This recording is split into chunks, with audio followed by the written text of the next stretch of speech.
Unemployment is an international crisis, I would say, at this point. We have a lot of countries that are facing static or even negative economic growth. So they're just not creating the jobs that need to be created.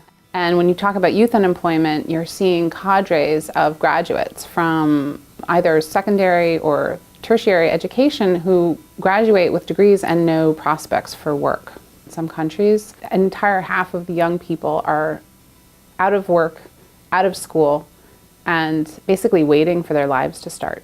So Nigeria has a high youth unemployment rate, and we are slightly challenged by the fact that we have 1.8 million young persons graduating from tertiary institutions on a yearly basis.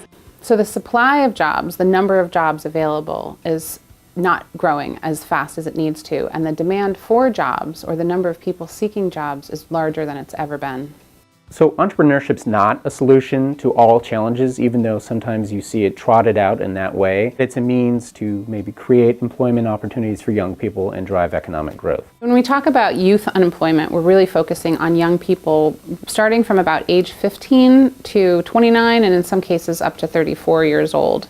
Entrepreneurship and employment are actually sort of fundamentally interconnected. You don't have a situation where you have entrepreneurship in one silo and workforce or employment in another. Youth entrepreneurship is an important practice area to look at. We aren't saying we want young people to go and leave schools and run off and try starting their own businesses. We want young people to be prepared for creating their own enterprises and companies, but that means they also have the skills to enter into a workforce and be innovative or entrepreneurial in the jobs that they take.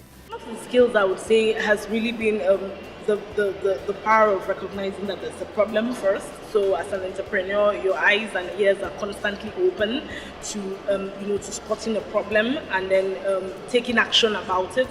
And for me, it's also taking the initiative to fixing what I think is wrong or fixing a problem. Entrepreneurship can be a process innovation. It can be a means of doing something that we've been doing for 1,000 years, but now we have a new way of doing it. And it's also a way of delivering something to people who we've seen it successful in one area and other people don't have access to it. My business, it's online business model that connects women and youth with the global market. The technology and internet, it's a powerful tool to overcome the political, social and cultural obstacles that we face. There is no checkpoint online. Technology breaks geographical barriers and gender barriers. We often characterize entrepreneurs on a continuum between need-based and growth-based. So need-based entrepreneurship tends to focus on people who have no other opportunity. And entrepreneurship then becomes a mechanism by which they can sort of more regularly get some source of income. And that's important because that's about them actually smoothing income shocks and challenges. Even if it's a small amount of money, it actually allows them to have more ability to predict when they may have some income. On the growth side, you have maybe what you may conceive of as more the traditional sense of a business, where a challenge has been identified and this person has a company that they think will really succeed and not just bring in an income, but allow them to hire and grow and scale over many years. We're talking about entrepreneurship a lot these days because people are looking everywhere for solutions to this massive youth unemployment crisis, and one of those solutions is creating your own job.